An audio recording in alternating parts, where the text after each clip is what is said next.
नाज़रीन welcome back. नाज़रीन हिन वक्त वीडियो लिंक ते असां सां मौजूद आहे जयप्रकाश नोहाणो जेको पाकिस्तान तहरीक इंसाफ जो MNA आहे। अस्सलाम वालेकुम जयप्रकाश साहब। वालेकुम सलाम गौर साहब। जय साहब इहो ॿुधायो त हिन वक्त जेको हुकूमती इतिहादनि में जेको रुसामो आहे ऐं ख़ासि तौर ते उन मौक़े ते जॾहिं बजट पेश थी आहे ऐं बजट पास थियण वारो मरहलो आहे उन मौक़े ते इतिहादनि जा रुसामा अपोज़िशन त अॻु में ई रुठल हुई त छा था सम्झो त इहो जेका PTI हुकूमत आहे इहो बर्दाश्त करे सघंदी त हिन सिचुएशन ते इतिहादनि जा रुसामा हुजनि ऐं जेकॾहिं ॿिया इतिहादी बि रुसामा कनि था त पोइ हुकूमत लाइ वॾो मसइलो पैदा न थींदो? ॾिसो गौर साहब, जॾहिं पाकिस्तान तहरीक इंसाफ जी हुकूमत 2018 में वजूद में आई हुई त असां सां एलाइज़ हिन हुकूमत सां गॾु हुआ ऐं 2 साल ॿी बजट जेका पेश थी आहे ऐं होसि ताईं उहे सभु एलाइज़ जेके असां सां गॾु हुआ उहे हेसि ताईं असां सां गॾु आहिनि।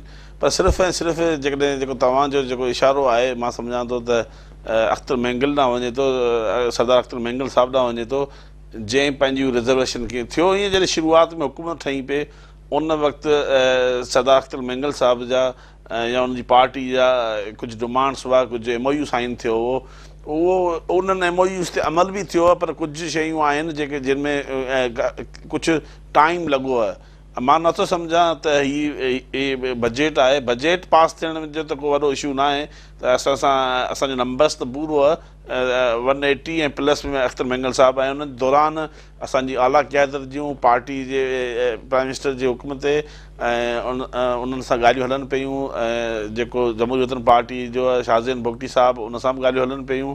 मां सम्झां थो हीअ दूरियूं हमेशह इन्हनि इतिहादनि में थींदियूं रहंदियूं आहिनि ऐं उहे दूर बि थी वेंदियूं आहिनि। उमेद थो सम्झां त इहे दूरियूं बि ख़तमु थींदियूं ऐं हुकूमत जीअं पहिरां हली पई इतिहादनि सां गॾु ईअं क़ाइमु ऐं दाइमु हलंदी रहंदी। अच्छा, तव्हांजो चवणु आहे त नंबर बि पूरो आहे। ज़ाहिर आहे जॾहिं हुकूमत जी फॉर्मेशन पूरी हूंदी आहे त हुकूमत इहा सम्झंदी आहे नंबर पूरो आहे, पर ज़ाहिर आहे जॾहिं इख़्तिलाफ़ात शुरू थींदा आहिनि त मामला बि थींदा आहिनि।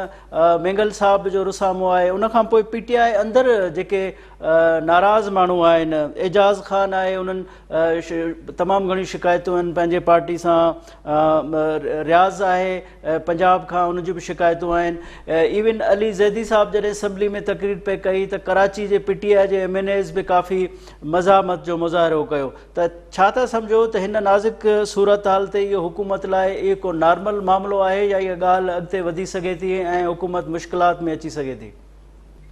ॾिसो, पाकिस्तान तहरीक इंसाफ जी हुकूमत वटि हिकु जमहूरियत जो हिकिड़ो कॉन्सेप्ट आहे। मां जेकॾहिं तव्हांखे अगरि पार्टी जा MNAs जूं शिकायतूं नज़र ते अचनि त उहे शिकायतूं अगरि जेके थोरियूं घणियूं आहिनि बि सही, उन्हनि जे पंहिंजे कमनि जे हवाले सां शिकायतूं, उन्हनि जेको प्राइम मिनिस्टर पाकिस्तान खां या हुकूमत जी बजट सेशन जे हवाले सां न आहिनि।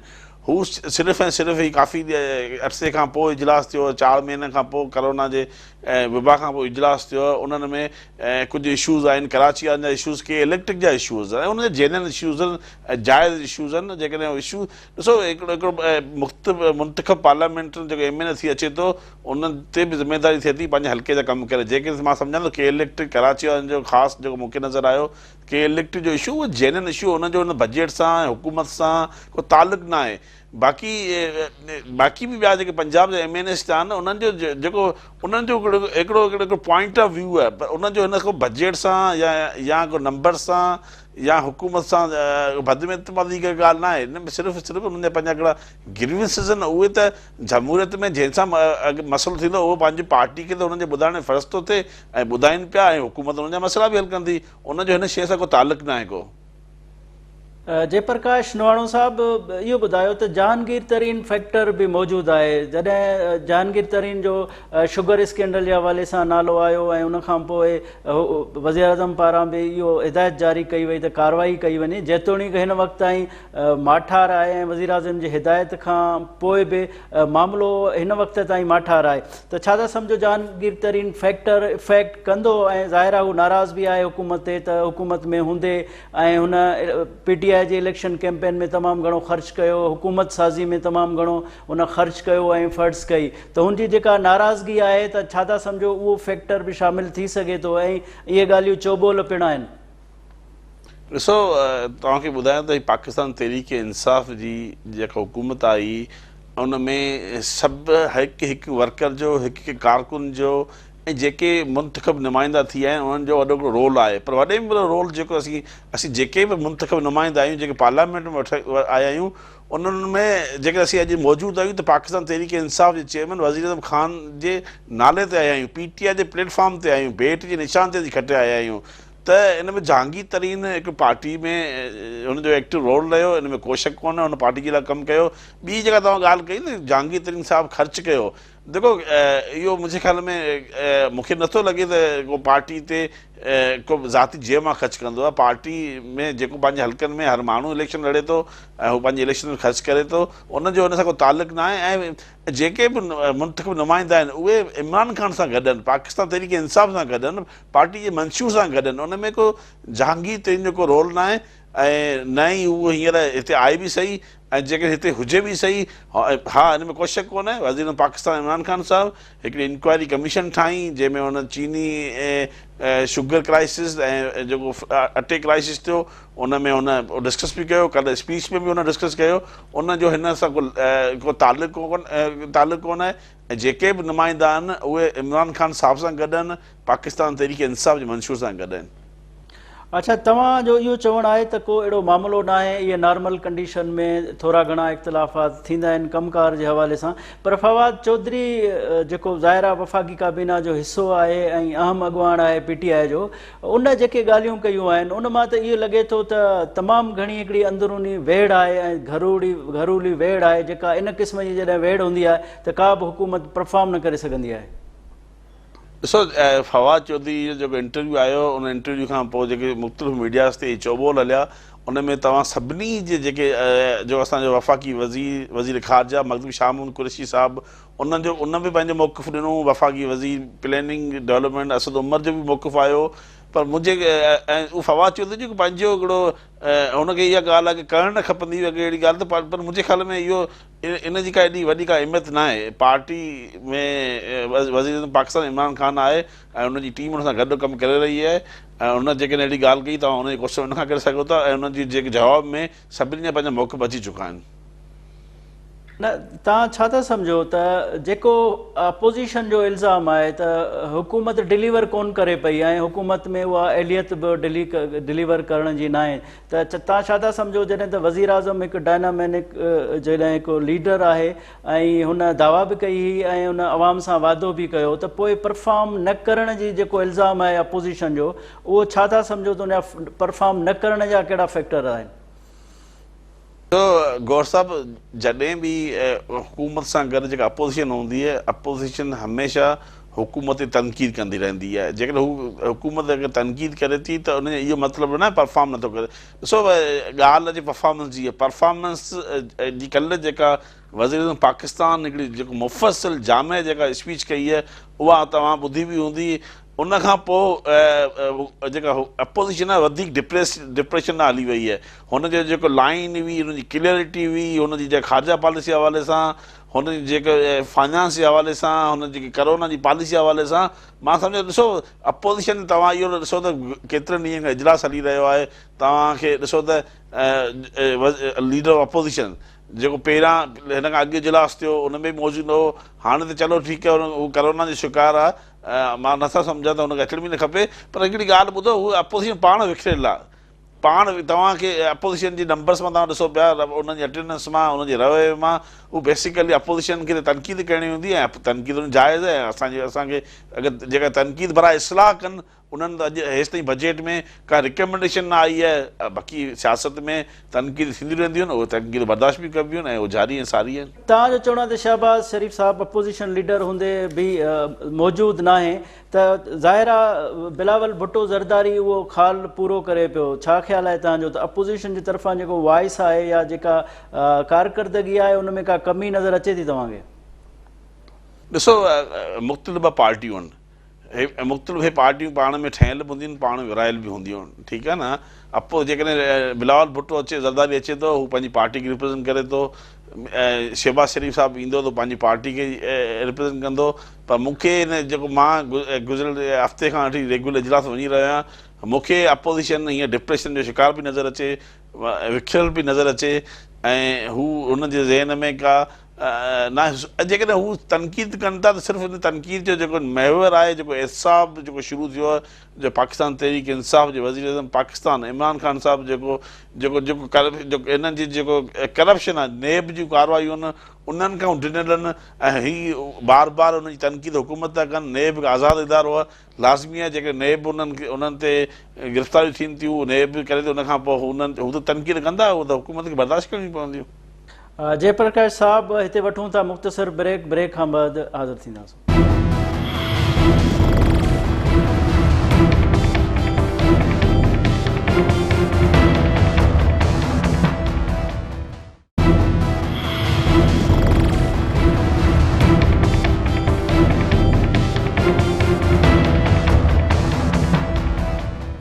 नाज़रीन, वेलकम बैक। जयप्रकाश साहब, तव्हां इहो ॿुधायो त अपोज़िशन जो तव्हांजो चवणो आहे त उहा प्रॉपर हिकिड़ी परफॉर्म न पई करे, पंहिंजे पार्टी जो मौक़िफ़ रखे पई, त तव्हां छा था सम्झो त हुकूमत जेके वादा कया, घर ठाराए ॾियण जा, रोज़गार ॾियण जा, जेके ॿिया सभु मामला हुया, त हुकूमत उहे वादा पूरा न करे सघी आहे? तव्हां छा था सम्झो त हीउ जेको अरसो आहे, इन अरसे अंदरि हिकिड़ी गवर्नमेंट जी कारकर्दगी जी का शकिल नज़र अचणु खपे हा?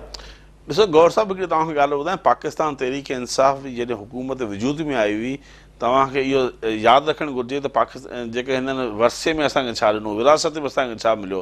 विरासत में असांखे 31,000 अरब जा कर्ज़ मिलिया हुआ, 20 अरब डॉलर जा जे करंट अकाउंट डेफिसिट मिलियो हो, 32 अरब डॉलर जा असांखे तिजारती खसारा मिलिया हुआ। डॉलर खे हथारू तरीक़े सां उनखे रोकियो वेठा हुआ, ऐं स्टेट बैंक जा रिज़र्व 11 अरब खां घटिजी 10 अरब डॉलर ते पहुची चुका हुआ। छा उन सूरत हाल में हुकूमत कीअं परफॉर्म कंदी? हू मुल्क देवाले जो शिकार हो। उन वक़्तु जेका मुआशी सूरत हाल हुई, उनखां पोइ वज़ीर पाकिस्तान ई हो इमरान ख़ान साहिबु, जीअं उन सूरत हाल खे कंट्रोल कंदे उनजी जेका मुआशी टीम हुई, उन में तव्हां ॾिठो हूंदो मुख़्तलिफ़ असांजा जेके ब्रदर मुल्क हुआ, जंहिंमें सऊदी अरब बि हो, चाइना बि हो, UAE बि हो, मलेशिया बि हो, टर्किश बि हो, उन्हनि असांजी इमदाद बि कई ऐं असांखे। कल्ह ॾिसो त वज़ीर पाकिस्तान कल्ह छा चयो? वज़ीर पाकिस्तान चयो त हिन मुल्क में वॾे में वॾो फंड रेज़र मां आहियां, पर मूंखे कॾहिं बि पंहिंजनि माण्हुनि खां कर्ज़ु वठण में शर्म महसूसु न थींदो आहे। पर जॾहिं इमरान ख़ान साहिब खे को शौक़ु न हो त मुल्क खां वञी ॿिए मुल्क खां कर्ज़ु वठणु, उहो वॾी को शर्म जो मक़ाम हुन महसूसु कयो। इहो रस्तो असांखे कीअं ॾेखारियो? उन मुल्क जो उन नए जिते असांखे केरु वठी आई? इन में वॾे में वॾो किरदारु तव्हां ॾिसो पाकिस्तान मुस्लिम लीग नून जो ऐं पाकिस्तान पीपल्स पार्टी जो। उन्हनि मुल्क खे हिकु कर्ज़ी मुल्क ठाहे छॾियो। छा उन सूरत हाल में हिन कहिड़ो रस्तो हो? इहो ई रस्तो हो त मुल्क जे लाइ, मुल्क जे देवाले खां कढण जे लाइ। उनखां पोइ उहो मुसलसल हिकिड़ो साल वर्किंग थी, उनखां पोइ बजट पेश थी, उन्हनि जा खसारा घटिया, करंट अकाउंट डेफिसिट घटियो, ऐं पिछला गुज़िरियल जेके 9 महीना ॾाढा बहितर नमूने हलिया पिया ऐं मुल्क तरक़ी ॾांहुं गामज़न हो। उनखां पोइ सूरत हाल छा बीठी? तव्हां ॾिठो पूरी दुनिया में करोना विबा फैलिजी, उनजा असरात फरवरी ऐं मार्च में पाकिस्तान ॾे अचणु लॻा। उन पाकिस्तान में करोना जी सूरत हाल में जेका तव्हां ॾिठो जेका सियासत थी, इहो नेशनल वज़ीर पाकिस्तान जी हुकूमत ते NCOC जी जो क़याम वजूद में आयो, नेशनल कोऑर्डिनेशन NCC जी मीटिंगूं थी रहियूं। उन में बि तव्हां ॾिठो त सिंध जे हवाले सां उन में NCOC में त असां सां गॾु रहिया, उनखां पोइ ॿाहिरि असां जेको उन्हनि जेको सिंध में जेको हिकिड़ो लॉकडाउन नो लॉकडाउन जी हिकिड़ी पॉलिसी में रहियो। ॾिसो मुल्क में हमेशह स्टेबिलिटी तॾहिं हूंदी जॾहिं मुल्क मुआशी तरह मज़बूत हूंदो आहे। इहो ॿुधायो त तव्हां ज़ाहिर आहे किरोना जो हिकिड़ो सबबु ॼाणाए रहियो आहे। अपोज़िशन जो चवणो आहे त ज़ाहिर आहे उन्हनि जे हुकूमत में बि हिकिड़ी महाॿोॾ आई, ॿोॾूं आयूं, उनखां पोइ दहशतगर्दी जो मामिलो, खोड़ सातरा मामला, उनजे बावजूद बि डिलीवर कयो। तव्हां खां पहिरियां जेका नवाज़ लीग गवर्नमेंट हुई, उनजो चवणु हुयो त असां जेको रेवेन्यू टारगेट उहो डबल अचीव कयो।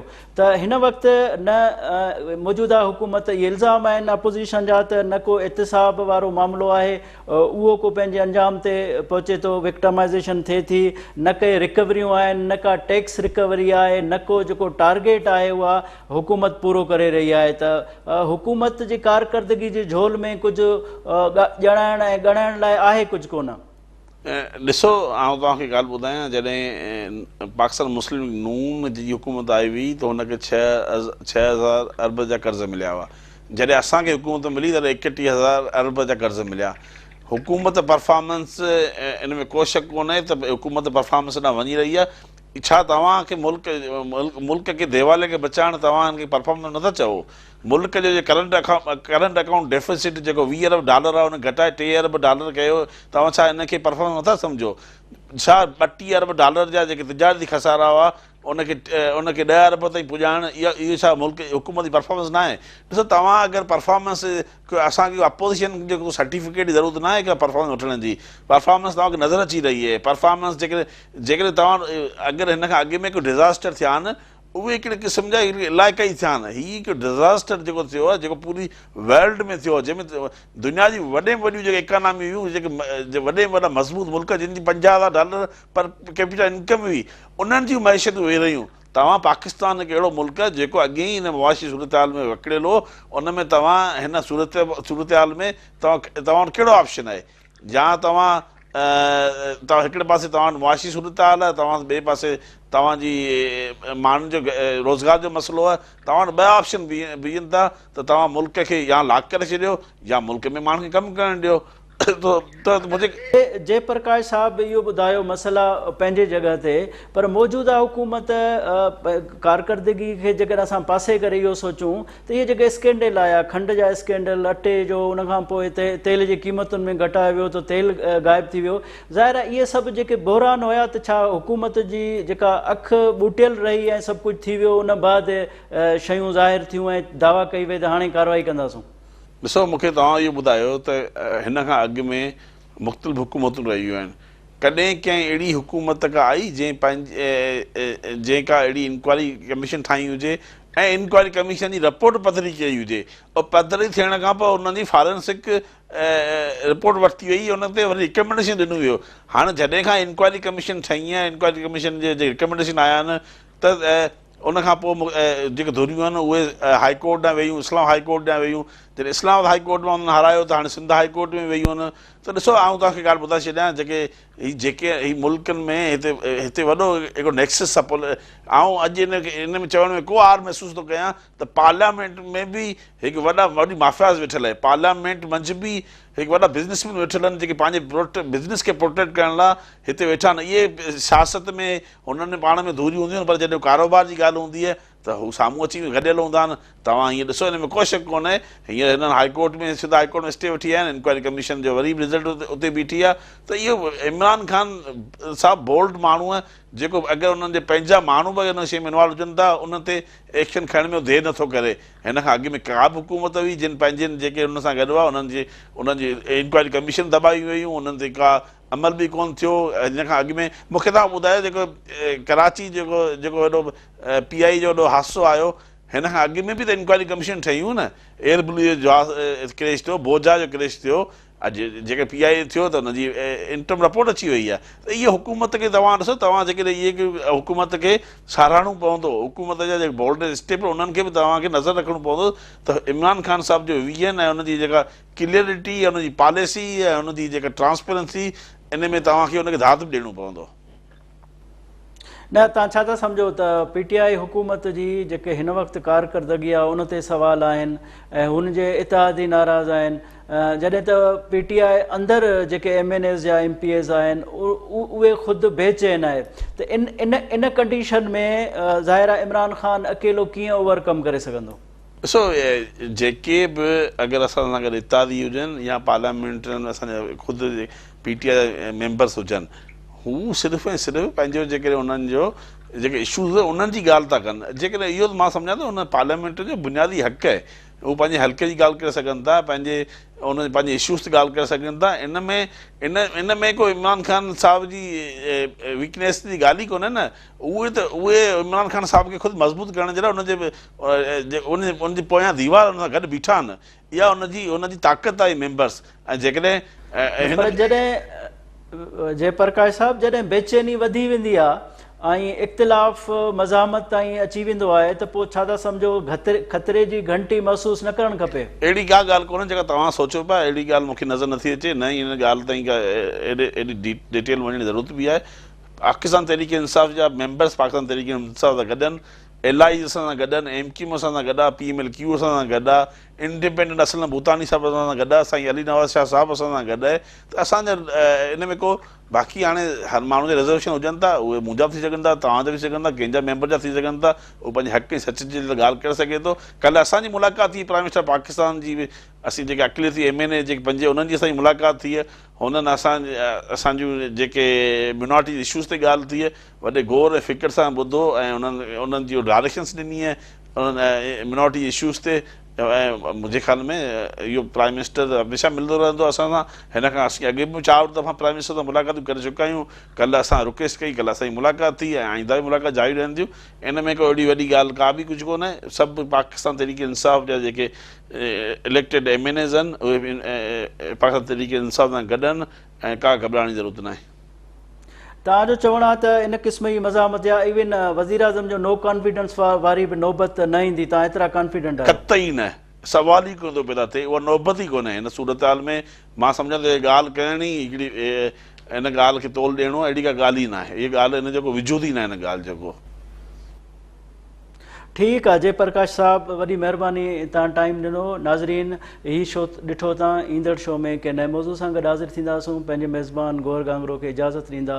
अल्लाह हाफ़िज़।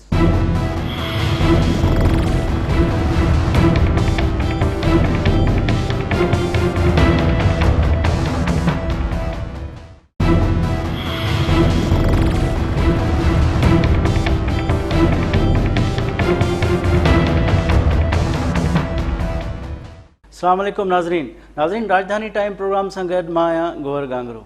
नाज़रीन, हिन वक़्तु बजट जे हवाले सां बहस जारी आहे ऐं पार्लियामेंट में बजट पास थियण जे हवाले सां चयो इहो पियो वञे त जेके इतिहादी आहिनि हुकूमत जा उहे हिन वक़्तु नाराज़ थींदा पिया वञनि। ख़ासि तौर ते BNP मेंगल साहिब जी हुकूमती इतिहाद खां अलॻि थियण ऐं उनखां अलावा उनजो अपोज़िशन सां राब्ता करणु। ऐं चयो इहो पियो वञे त ख़ुदि हुकूमती इतिहाद में ऐं हुकूमत में अंदरि पार्लियामेंटेरियन उन्हनि जा ॻुझा राब्ता आहिनि अपोज़िशन सां, ऐं अपोज़िशन जी मूवमेंट भी आहे, राब्ताकारी भी आहे। ऐं ज़रदारी साहब पिणु इहा आछ कई आहे त हू बलूचिस्तान जे मामलनि जे हवाले सां ट्याकड़ी बि करे सघिजे थो।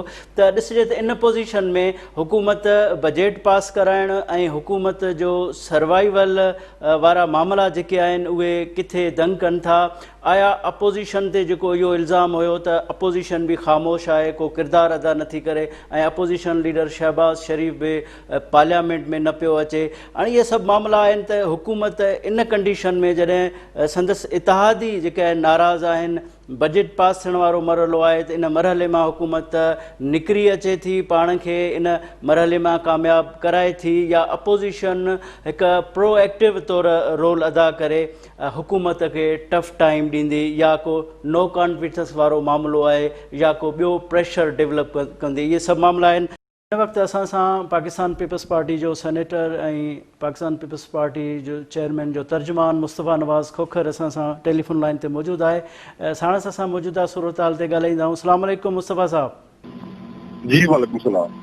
मुस्तफ़ा साहब, आप ये बताएं कि अब ये सूरत हाल जो बन गई है, मौजूदा हुकूमत की पोजीशन कमज़ोर होती नज़र आ रही है, क्योंकि उनके इत्तेहादी अब उनसे नाराज़ हो रहे हैं और उन्हें विदा कर रहे हैं। इस पोजीशन में अपोजिशन का क्या किरदार होना चाहिए? अपोजिशन को आगे आके अपना किरदार अदा करना चाहिए, या अपोजिशन अपनी उसी पुराने टेम्पो पे मौजूद है? क्योंकि देखा गया है कि कौमी असम्बली में अपोजिशन लीडर भी हमें नज़र नहीं आ रहे हैं। देखिए, इसमें पहली जो चीज अपोजिशन को हमारे नुक्ता नज़र से मद्देनजर रखनी चाहिए वो ये, इस वक्त वफाकी हुकूमत के इरादे खतरनाक हैं। वो 18वीं तरमीम NFC के हवाले से उन सारी चीज़ों को जो इख्तियारात वसाइल 18वीं तरमीम के तहत सूबों को मिले उसको रिवर्स करना चाहते हैं। मेमन साहब हुकूमत के इत्तेहादी, वो हुकूमत को खैर बात कह चुके हैं, लेकिन इस चीज़ पर बड़े कैटेगोरिकली क्लियरली उन्होंने कहा है कि वो किसी भी सूरत में 18वीं तरमीम के साथ कोई छेड़खानी बर्दाश्त नहीं करेंगे। इसी तरह बलूचिस्तान की दीगर जमातें, खैबर पख्तूनख्वा से ताल्लुक़ रखने वाली जमातें, वो भी ये अपना अंदिया इस ज़मन में दे चुकी हैं। जहाँ तक सियासत का ताल्लुक है, तो सियासत तो इस मुल्क में चलती रही है, चल रही है और चलती रहेगी। हमारे ये प्राइमरी कंसर्न है कि हम उस डॉक्यूमेंट, हम उन इख्तियारात को जो सूबों को मुंतकिल किए, उसके पीछे एक बड़ी तवील जिद्दोजहद की दास्तान है, उसको हम इस हुकूमत को किसी तौर पर छीनने नहीं देंगे। ये हमारी पहली प्रायोरिटी होनी चाहिए जॉइंट अपोजिशन की। पाकिस्तान पीपल्स पार्टी इस मामले को सरफहरिस्त रखेगी अपनी अपोजिशन के साथ डायलॉग में, और ये हमारी तरजीह है नंबर 1। अच्छा मुस्तफ़ा साहब, ये बताएं कि 18वीं तरमीम का भी आपने जिक्र किया, तो 18वीं तरमीम ज़ाहिर है पाकिस्तान पीपल्स पार्टी की बहुत बड़ी एक तारीखी कामयाबी थी। उसमें इस वक्त जो अपोजिशन की पार्टीज़ हैं वो भी शामिल थी, मुस्लिम लीग नवाज़ भी थी, तो वो इतनी बड़ी मेहनत की गई 18वीं तरमीम के बाद। उसके बाद अब जब सिंध में दौरा था वज़ीर आज़म साहब का, उन्होंने जाते ही 18वीं तरमीम के लिए कहा कि वो उन्हें सूट नहीं कर रही है। तो आप क्या समझते हैं कि कोरोना की वबा के दौरान वज़ीर आज़म की इस तरह की बातें करना, क्या ये इस्तेहकाम की तरफ है या वज़ीर आज़म कुछ और सोच रहे हैं? देखिए, अगर तो वज़ीर आज़म ने वफाक की सियासत कभी ज़िंदगी में की होती, हकीकी वो सियासतदान होते, तो उन्हें फिर ये चीज़ समझ में ज़रूर आती कि 18वीं तरमीम के क्या समरात हैं और 18वीं तरमीम की वजह से किस तरीके से वफाक मजबूत। ये उस वक्त की हुकूमत की, पाकिस्तान पीपल्स पार्टी की, हाफिज ज़रदारी साहब की सिर्फ अपनी पार्टी के लिए कोई खिदमत नहीं थी। ये सुख को, वफाक को मजबूत करने के लिए हमने ये कदम उठाया था, और उस वक्त हाफिज ज़रदारी साहब ने और पीपल्स पार्टी ने सारे ज़मन में बड़ा क्रूशल रोल प्ले कर कंसेंसस क्रिएट किया था। अब जिन साहब को इनसे खुद तकलीफ है, वो अपनी कोई कारकर्दगी तो दिखा सके। 2 साल हो गए उन्हें हुकूमत में, जो उन्हें महसूलात, टैक्सेस, इन चीज़ों के ज़िमन में इजाफा करना था वो कर ना सके। कर्जे पे कर्जा वफाकी हुकूमत लेती गई, और अब उसका जिम्मेदार वो 18वीं तरमीम को और सूबों को ठहराना चाहती है। लेकिन हम इन्हें बारहा ये समझा रहे हैं कि खुदारा आग से मुक्त, पाकिस्तान वफाक हमने मजबूत किया, हम जानते हैं कि वफाक की सियासत क्या है, और अगर आप इससे छेड़ेंगे तो फिर इससे खुदा का वफाक को नुकसान हो सकता है। इस तरह की कोई भी सियासत करने से गुरेज करें, और इस सारे मामलात में उसी चीज़ को मद्देनजर रखें कि सूबों की और सूबाई जमातों की और पाकिस्तान के वफाक के उसमें मुख्तलिफ हिस्सों से उठने वाली आवाज़ों को मद्देनजर रखना। खोखर साहब, ये बताएं कि जब हुकूमतें कमज़ोर हो जाती हैं और बज़ाहिर पीटीआई हुकूमत की ज़ाहिर है मुख्तलिफ उन एक्शन हैं, जिस तरह बजट पेश की गई और जिस तरह इत्तेहादियों का रवैया उनके साथ, जब हुकूमत कमज़ोर हो जाती है तो उस दौरान अपोजिशन को एक मौका होता है कि अपनी बात मनवाने के लिए या एक प्रेशर डेवलप करने के लिए। तो आप क्या समझते हैं कि अपोजिशन वो उस मूड में है, वो प्रेशर डेवलप कर पा रही है? आपको याद होगा कि हाफिज ज़रदारी साहब ने कौमी असम्बली में आज से 1.5 साल कबल उन्होंने अपनी तकरीर की थी। उसमें उन्होंने कहा था कि हमें करने के लिए कुछ जरूरत नहीं है। ये माशाल्लाह खुद इतने अक्लमंद है कि ये अपने बोझ तले खुद ही गिर जाएंगे, और अभी बिल्कुल उसी तरह हो रहा है। गलतियों पर गलतियां, इस मुल्क की मैशत का इन्होंने बेड़ा गर्क निकाल दिया। इस मुल्क का में जो क्राइसिस आया कोरोना का, उसको ये ठीक तरीके से हैंडल नहीं कर सके। लोकस टिड्डी तेल, जिसमें पाकिस्तान के किसानों, हमारी फूड सिक्योरिटी के लिए बहुत बड़ी प्रॉब्लम है, उसको ये हैंडल नहीं कर सके। पाकिस्तान की खारजा पॉलिसी को ये हैंडल नहीं कर सके। ये किस ज़िमन में कामयाब हुए हैं कि जिसकी बुनियाद पर ये कह सके कि हम या तो अवाम में पॉपुलर है या अवाम हमारे साथ है। इतनी गलतियों के बाद मैं नहीं समझता कि ये, और जो साहिबान इनको हुकूमत में लेकर आए, जिन्होंने इमरान खान साहब को इस मनसब के ऊपर बिठाया है, وہ بھی اب یہ سمجھ رہے ہوں گے کہ ہم سے بہت بڑی غلطی ہوئی ہے اور کس نااہل شخص کو ہم نے اس منصب پر بٹھا دیا۔ کوکر صاحب یہ بتائیں کہ خواجہ سعد رفیق کا کہنا تھا کہ جو آپشن اپوزیشن کو دیا جا رہا ہے وہ آپشن اپوزیشن خاص طور پہ نواز لیگ قبول نہیں کرے گی، لیکن انہوں نے وہ پیپلز پارٹی کی ممبران کی طرف اشارہ کرتے ہوئے کہا کہ پیپلز پارٹی بھی قبول نہیں کرے گی۔ تو کیا سمجھ رہے ہیں کہ اس وقت اس طرح کی موو ہے کہ کوئی آپشن اپوزیشن کو قبول نہیں ہے؟ دیکھیے، یہ بہت ساری اس وقت اسلام آباد افواہوں کی زد میں ہے، بہت ساری گفت و شنید کی طرف اشارے ہو رہے ہیں۔ اس ساری صورتحال میں ہم، جیسے میں نے پروگرام کے آپ کے شروع میں کہا کہ ہماری ترجیح ہے کہ ایشوز کے اوپر سیاست ہو۔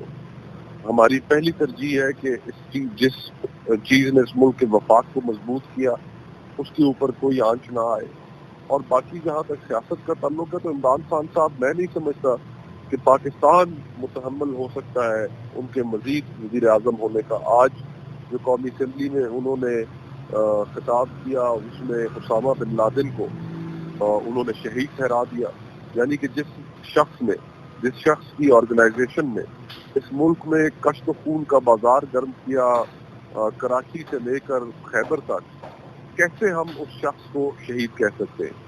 یہ ایک بڑی افسوسناک بات ہے کہ ایسے شخص کے ہاتھ حکومت دے دی گئی ہے کہ جو شخص نہ نیشنل سیکیورٹی سے واقف ہے، نہ پاکستان کی عالمی پوزیشن سے واقف ہے، اور ایک ہمارے ہزاروں افراد کے قاتل کو وہ شہید کہہ رہا ہے۔ تو بہت خطرناک صورتحال ہے، اس میں جتنی جلدی انصاف سے ہماری جان چھٹ جائے اتنا اس ملک کے لیے بہتر ہے۔ مصطفیٰ صاحب یہ بتائیں کہ حکومت کا کہنا ہے کہ اپوزیشن تنقید تو کرتی ہے، لیکن اپوزیشن کے پاس جو وہ مسائل گنواتی ہے یا ان کا جو دعویٰ ہوتا ہے، کبھی حل اپوزیشن نے نہیں بتایا۔ حل اپوزیشن کے پاس بھی نہیں ہے۔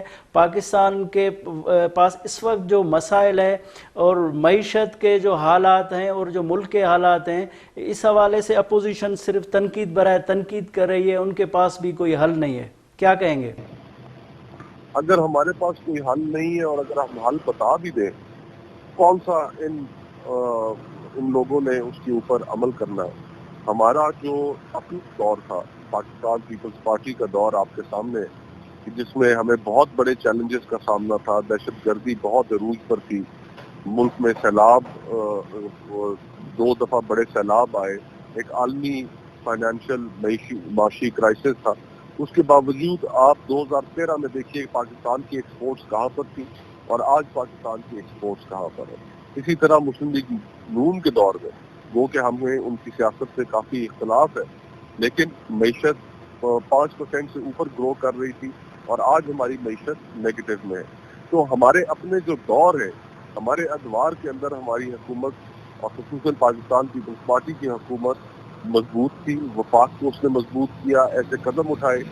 گندم امپورٹ کرنے والا ملک ہماری تاریخ میں پہلی دفعہ گندم ایکسپورٹ کرنے والا ملک بنا، کسانوں میں خوشحالی آئی، اور آج کے دن اب پاکستان، کل کابینہ کی میٹنگ کے اندر فیصلہ ہوا ہے کہ پاکستان پھر سے ایک دفعہ دنیا سے گندم خریدے گا کسی ملک سے اور اپنے ہاں منگائے گا۔ ہم نے یہ چیزیں ختم کی تھی، انہوں نے واپس آ کر یہ چیزیں شروع کر دی ہیں۔ تو ہمارے اپنے دور گواہ ہے کہ وہ اس حکومت سے بہتر دور تھے۔ مصطفیٰ صاحب، زرداری صاحب نے مینگل صاحب کو فون کیا ہے اور یقین دلایا ہے کہ بلوچستان کے حوالے سے وہ ثالثی کر سکتے ہیں، مسائل کے حل کے لیے پاکستان پیپلز پارٹی اور آصف علی زرداری صاحب اپنی خدمات پیش کر سکتے ہیں۔ تو کیا اپوزیشن میں ہوتے ہوئے پیپلز پارٹی کوئی اس حکومت سے اگر وہ خوش بھی نہیں ہے تو وہ اس حکومت سے چھٹکارے کے لیے کہ نو کانفیڈنس یا اس طرح کی موو کے لیے کوئی پیش رفت کرے گی؟